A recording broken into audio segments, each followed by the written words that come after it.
selamat pagi. Shalom. Sehat semuanya. Tadi solois yang handal, walaupun semakin usia tetapi suaranya masih merdu, begitu Pak. Nyanyiannya itu mengantar kita untuk mengulang kembali. Boleh diulang refrennya, Bapak Ibu, kita nyanyi bersama. Tadi sudah diajak, tapi sekarang saya refrennya saja. Ajarilah kami. Ajarilah kami saling mengasihi. Ajarilah kami ini saling mengampuni. Ajarilah kami ini kasih-Mu ya Tuhan, kasih-Mu kudus tiada batasnya. Itu kata mulut kita. Tapi apakah tangan kita, ucapan kita itu juga tertuju kepada kiri kanan muka belakang kita dan kita mengatakan, aku mengasihi-Mu saudara. Silakan Bapak Ibu berjabat tangan, aku mengasihi-Mu saudaraku, aku mengampuni-Mu. Ya. Pemandu pujian dan organis, apakah tim ini mengasihi dengan warna putih bajunya? Ya. Jadi ajarilah kami, tetapi tindakannya kok enggak ada gitu. Karena itu kenapa saya katakan ajarilah kami sekarang, dengan kata ajari itu berarti ada tanggung jawab, ada keteladanan yang harus kita bagikan dalam perjalanan hidup ini. Berkaitan dengan sepanjang perjalanan 1 pekan saja ada banyak kesalahan yang kita lakukan. Iya apa iya? Begitu. Sudah berapa kali kita mengampuni? Ketika ada kesalahan dari anggota keluarga kita, ketika anak-anak melakukan kesalahan, apakah kita menyatakan pengampunan atau membiarkan, terserah lu aja gitu. Saya menganggap bahwa kita tidak melakukan kata yang saya sampaikan tadi, terserah, tetapi kita benar-benar memberikan pengampunan. Karena dengan pengampunan itu rasanya hidup kita semakin damai. Ya. Karena kita mau melihat kembali bahwa Bapak Ibu, saudara-saudara dan anak-anak, hidup ini perjuangan. Ya. Kalau orang tua mengatakan bahwa hidup ini perjuangan, maka apa yang dibutuhkan? Kita bisa memberikan nasihat, Dek, Kak, kamu ingat ya, hidup ini perjuangan loh. Tapi apa yang harus dilakukan? Apa yang dibutuhkan dalam perjalanan hidup ini? Bahwa hidup ini memang harus berjuang. Ya. Kalau yang kerja di wilayah Jakarta, bagian kota itu, perjuangan setiap hari Senin apa? Setiap hari perjuangannya yang mungkin tidak menggunakan kendaraan pribadi, kita naik kereta, itu perjuangan kan? Perjuangan untuk masuk di kereta itu, KRL, itu perjuangan. Nah, apa yang dibutuhkan dalam perjuangan hidup ini? Yang dibutuhkan adalah berkaitan dengan kesabaran. Yang dibutuhkan adalah juga ketekunan dan keterhubungan kita dengan Allah. Catatan yang perlu kita renungkan lewat bacaan Alkitab hari ini adalah kebutuhan hidup ibu bapak saudara dan saya secara pribadi adalah bagaimana kita berlaku sabar dan tekun dan terkoneksi setiap saat dengan Sang Maha Pengampun. Ya, jadi walaupun wifi nggak jalan, tapi koneksi kita dengan Tuhan. Bagaimana relasi keintiman kita dengan Tuhan? Karena tanpa kesabaran, tanpa ketekunan, yang ada hanyalah kekecewaan dan putus asa. Hidup ini sekali lagi adalah sebuah perjuangan tanpa ketekunan, tanpa kesabaran, yang ada hanyalah kekecewaan. Yang ada hanyalah emosi. Jadi Bapak Ibu Saudara-saudara, kita memang harus bersabar karena tanpa kesabaran terkadang dalam perjalanan kehidupan kita, pikiran kita jadi lelah. Ya, kalau sudah pikiran lelah, ya, kecenderungannya adalah emosi dan kecenderungannya adalah ambil jalan pintas. Kalau sudah lelah akhirnya saya udah nggak mau lagi, saya udah nggak mau tahu lagi. Anak muda bilang EGP, emang gue pikirin. Itu kalau kita tidak sabar. Saya nggak tahu apakah pemandu pujian, organis, tim musik ini dalam berlatih butuh kesabaran? Butuh kesabaran? Butuh kesabaran walaupun mungkin kadangkala ada nyanyian-nyanyian yang minor gitu. Bersyukur bahwa jarang kita nyanyikan mazmur ya. Tapi sebenarnya kalau Bapak Ibu perhatikan, ibadah kita itu ketika bicara soal mazmur ya, kadang-kala nas pembimbing itu kan dari mazmur. Nah, mazmur itu dinyanyikan, tapi untuk anak-anak muda sekarang ya, terkadang nyanyian mazmur itu tidak familiar gitu. Ya. Kenapa? Karena kita mau mengalami sebuah perjumpaan dengan Tuhan. Sikap berserah ya. Ya. Kalau kita tidak punya sikap penyerahan diri kepada Allah, sekali lagi kita akan mengalami keletihan. Keletihan pikiran, keletihan hati, akhirnya hopeless. Ya, kita bilang ya jalani aja lah gitu. Nah, kalau sudah bilang jalani saja dan kita katakan itu mengalir saja seperti sungai, mari kita mengkritisi bahwa hidup ini bukan mengalir seperti sungai. Hidup ini memang harus dipertahankan sebagai sebuah anugerah Tuhan. Supaya apa? Supaya kita tidak mempersalahkan lingkungan ketika berhadapan dengan nilai-nilai yang menurut kita tidak sesuai. Supaya apa? Supaya kita tidak mempersalahkan orang-orang di sekitar kita ketika kita berada dalam pergumulan panjang. Apakah itu sakit penyakit, apakah itu kita berada dalam kehidupan kondisi ekonomi yang pas-pasan. Jadi kalau kita lihat di dalam kitab Kejadian ini, Bapak Ibu Saudara-saudara, bacaan pasal 14 ini memberikan satu penguatan buat Ibu Bapak Saudara dan saya. Karena itu ketika kita belajar tentang keberhasilan Abram, kita juga melihat bagaimana sosok Abram mulai dari pasal 12. Mari kita buka Bapak Ibu pasal 12. Di sini dikatakan ayat 1 sampai dengan ayat 4. Berfirmanlah Tuhan kepada Abram, pergilah dari negerimu, dari sanak saudaramu, dan dari rumah bapamu ke negeri yang akan kutunjukkan kepadamu.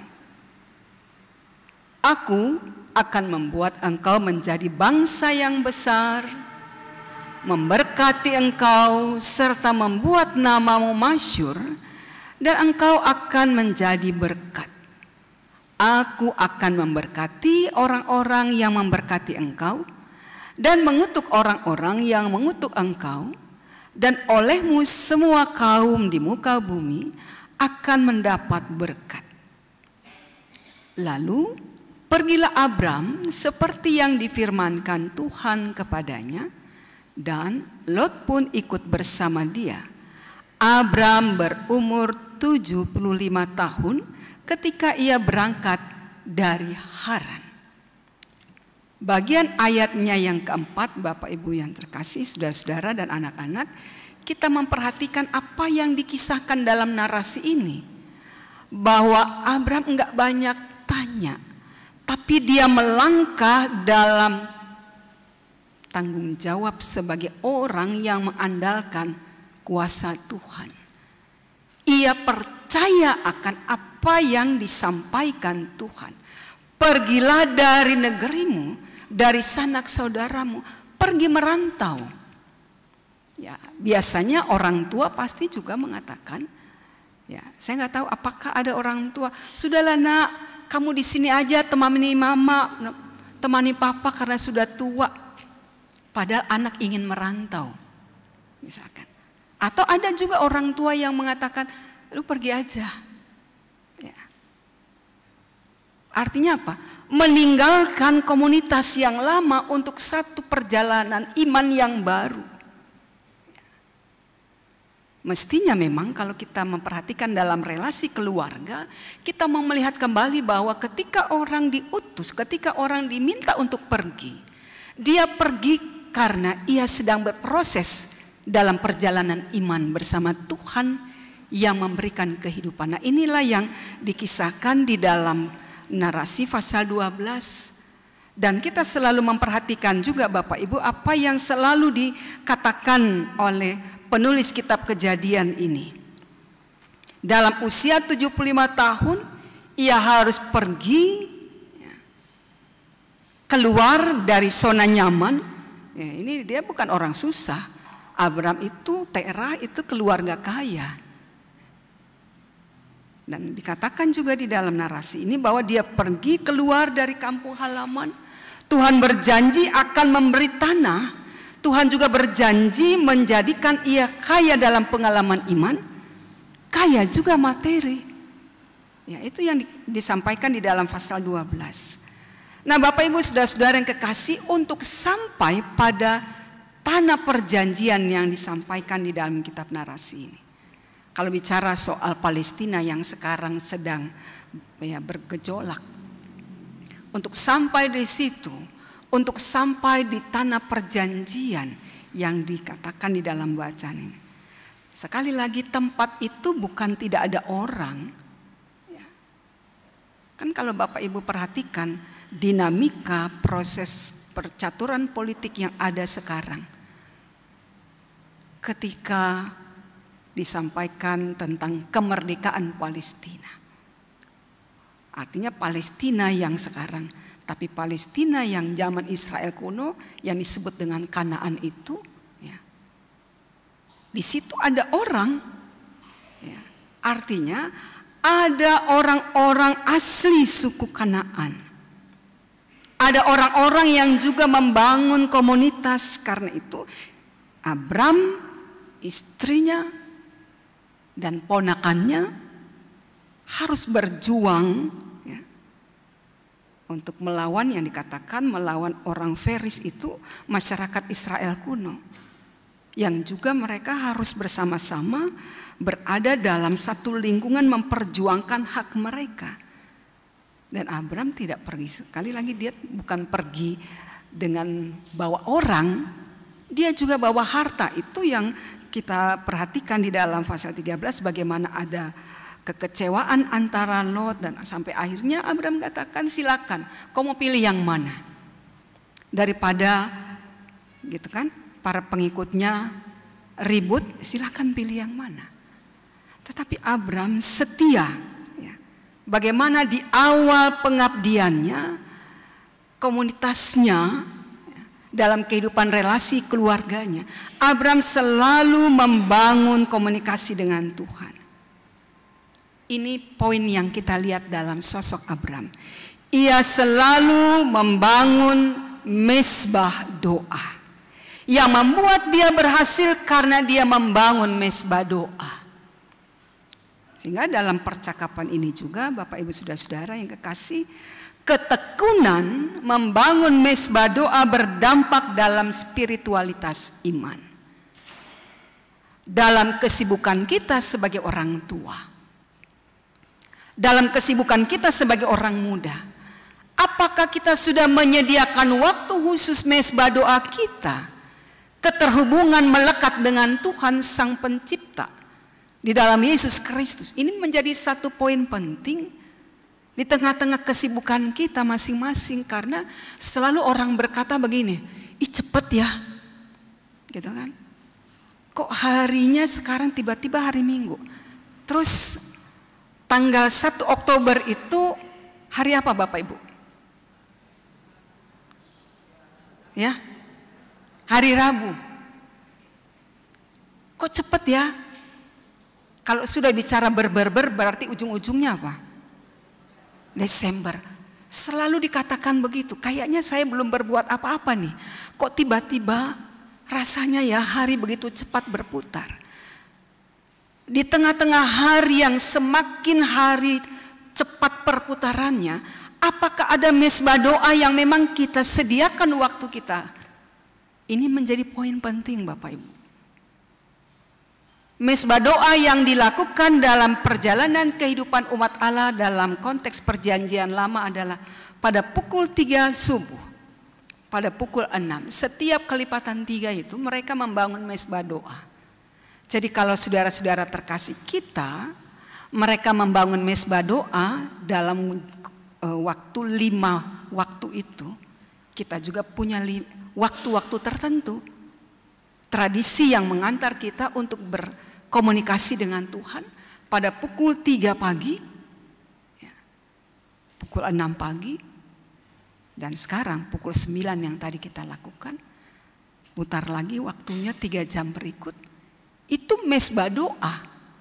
Yang ibu bapak, saudara dan saya lakukan hari ini adalah kita sedang membangun mesbah doa. Ini bukan entertainment. Ini mesbah doa yang di dalamnya Bapak, Ibu, Saudara dan saya sedang berkomunikasi dengan Tuhan, mendirikan waktu khusus dengan Tuhan. Nah, itu menjadi prioritas karena seringkali begini Bapak Ibu, di dalam konteks perjanjian baru sampai hari ini, apa yang seringkali terjadi, kita tidak punya waktu untuk berdoa. Boleh tanya yang main HP. Gitu kan? Boleh tanya. Adakah waktu khusus berkomunikasi dengan Tuhan? Di PKLU biasanya Bapak Ibu, karena saya sudah masuk PKLU, sementara beribadah saya katakan, Bapak Ibu mari kita buka Alkitab. Bu Pendeta, saya nggak bisa buka Alkitab ini, tulisannya terlalu kecil. Jadi saya pakai HP. Di sini pakai HP? Yang PKLU saya tanya. Lebih terang tulisannya? Lebih terang tulisannya ya? Oke. Kalau WhatsApp masuk, lagi baca Alkitab nih, mana yang dilihat? Lihat WhatsApp masuk atau lihat ayat Alkitab? Itu dulu. Kalau sudah pakai, ini semakin canggih Bapak Ibu.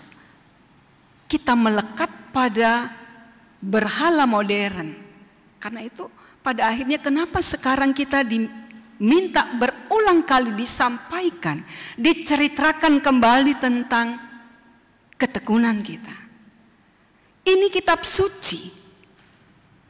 Di dalamnya kita bisa mendengar kebenaran Allah. Sekali lagi keberhasilan Abraham itu terletak pada bagaimana dia membangun mesbah penyembahan kepada Tuhan. Kalau kita lihat pada bagian pasal 12 ayat 7, di situ dia mendirikan mesbah. Pasal 13 ayatnya yang ke-18, dia mendirikan mesbah penyembahan kepada Tuhan. Sampai akhirnya kita lihat dalam bacaan Alkitab hari ini. Melkisedek, Raja Salem membawa roti dan anggur. Ia seorang imam Allah yang maha tinggi. Ia memberkati Abram, katanya, diberkatilah kiranya Abram oleh Allah yang maha tinggi, pencipta langit dan bumi. Dan terpujilah Allah yang maha tinggi yang telah menyerahkan musuhmu ke dalam tanganmu. Ya. Ucapan berkat itu direspon dengan apa? Abram pun memberikan kepadanya 1/10 dari semuanya. Dari semua yang dia terima dari Tuhan. Karena apa? Abram meyakini, mengimani bahwa harta yang dia terima, yang dia nikmati, itu bukan karena kerja kerasnya. Karena buah ketekunan, buah kesabaran, sampai akhirnya seorang raja yang juga adalah seorang imam, Melkisedek, memberkati dan direspon dengan persepuluhan. Kita juga seperti itu. Bapak Ibu saudara-saudara, mungkin ada ajaran-ajaran lain yang mengatakan untuk apa di dalam perjanjian baru kita berikan persepuluhan. Saya mau katakan begini Bapak Ibu, persepuluhan itu dalam relasi kita dengan Tuhan. Persepuluhan itu adalah berangkat dari iman.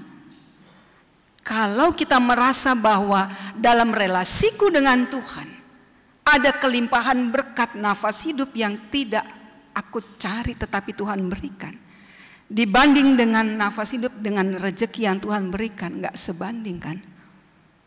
Dibandingkan dengan keselamatan yang Tuhan berikan, harta yang kita miliki, yang kita persembahkan, gak sebanding. Karena itu Bapak Ibu, kenapa dalam perjalanan kehidupan kita hari ini kita diingatkan lewat kisah ini bagaimana keberhasilan Abram. Dia, ya, kalau kita lihat di dalam bacaan ini kan dikatakan bahwa Raja Sodom dia nego, tapi Abram bilang enggak. Karena dia katakan ayat 22, aku bersumpah demi Tuhan Allah yang maha tinggi pencipta langit dan bumi, aku tidak akan mengambil apapun dari semua milikmu. Abram sudah kaya, dia enggak serakah.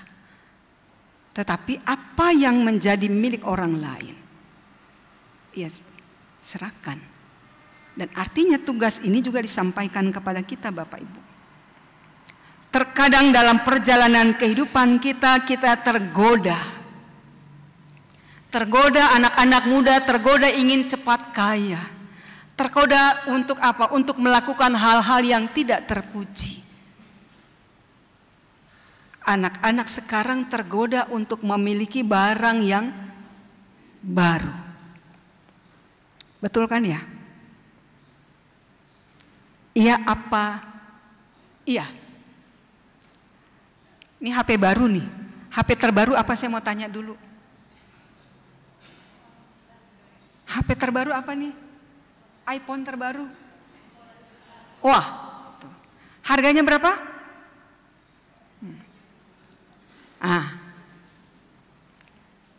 Ma, kalau aku nggak pakai HP baru, Pa, kalau aku nggak pakai HP baru, pakai yang jadul, apa kata teman-temanku?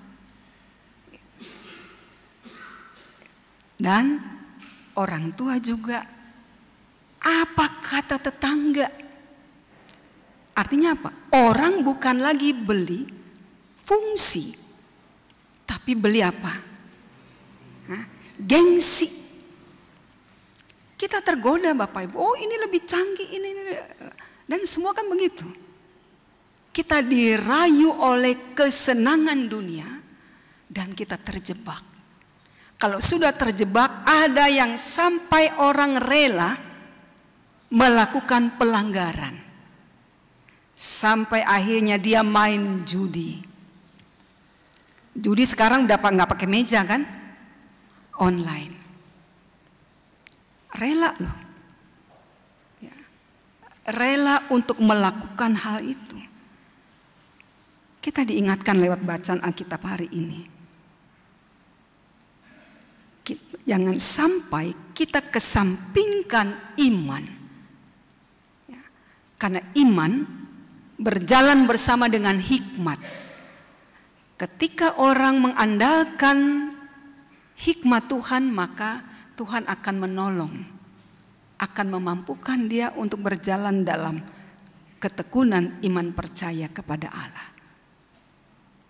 Ketika kita sebagai satu keluarga, sebagai pribadi, mari kita ceritakan kembali bahwa keberhasilanku, keberhasilan kita jemaat Surya Kasih di tempat ini, keberhasilan ketika memasuki tahun pelayanan yang ke-32 tahun kalau saya nggak salah. Keberhasilan itu karena ada orang-orang yang tekun. Ada warga jemaat yang tekun, setia, dan selalu berrelasi dengan Tuhan. Dan jangan lupa, kalau hidup ibu bapak saudara termasuk saya, kehidupan kita sudah diberkati, belajarlah untuk tekun memberikan yang terbaik. Jangan sisa dari hidup kita. Jangan sisa rezeki dari kita. Rezeki itu Tuhan berikan tidak pernah salah. Ya. Dan jangan pernah iri tentang rezeki orang lain. Tuhan, orang Jawa bilang, boten sare. Tuhan tidak tidur. Dia menyediakan berkat yang baru, pengalaman iman yang baru. Karena itu berikan. Kalau Abram memberikan 1/10, kita pun punya kewajiban yang sama. Seluruh hidup ini kita persembahkan. Tuhan akan mengutus Bapak Ibu Saudara di tengah-tengah dunia yang semakin tidak ramah, di tengah-tengah lingkungan yang semakin tidak baik. Bahkan zaman sekarang ini, kondisi masyarakat bangsa kita dalam kondisi yang tidak baik-baik saja. Kenapa saya katakan tidak baik-baik saja? Kan semua harga semakin melonjak. Betul ya Bapak Ibu? Harga semakin melonjak. Yang biasanya mungkin orang yang beli beras, berapa sekarang Bu? Saya aja kaget. Mari belajar positifnya begini. Oh, kita diajar untuk tidak makan nasi. Kan begitu ya positifnya. Kenapa? Karena kalau banyak makan nasi, kira-kira apa? Gula. Kan gitu. Jadi kesimpulannya begini, silakan barang-barang naik, apapun naik, tapi pujian kita tetap naik kepada Tuhan. Kalau orang bilang, aku nggak makan nasi nggak apa-apa, terus makannya apa dong? Singkong. Tanya lagi, singkong tanamnya di mana? Kita udah nggak punya lahan, kan gitu ya? Tapi Tuhan punya cara untuk menyediakan. Ketika kita belajar untuk bertekun, Tuhan punya cara. Dia mengatur hidup masa depan kita, masa depan anggota keluarga kita. Kesimpulannya adalah jangan pernah khawatir untuk menjalani hari ini dan besok. Dan belajar untuk bersabar. Belajar juga untuk bertekun. Keberhasilan Tuhan sediakan bagi mereka yang tetap setia. Amin.